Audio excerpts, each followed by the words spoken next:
How to activate RBC Royal Bank credit card. Hello guys, this is Atticus and welcome back to another tutorial video.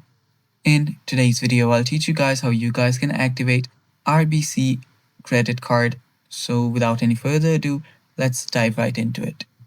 First step, open up your web browser. After you do that, simply search for RBC Royal Bank credit card or card activate. After you do that, before we move on, if you're new to our channel, head down below and hit the subscribe button so you don't miss out on our future videos. Also, press the bell icon so you get notified when we release our new videos. Now, let's continue. Head over to this RBC website that pops up right here after you type this in, and there you'll see activate your credit card.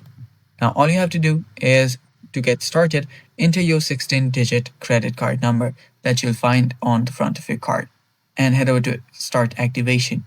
Doing that, your card will get started at activation, and you might be prompted to do some stuff, fill out some forms, but just go through that and it's not that hard. It's really simple. Go through that. It's a really quick job and your card will be activated.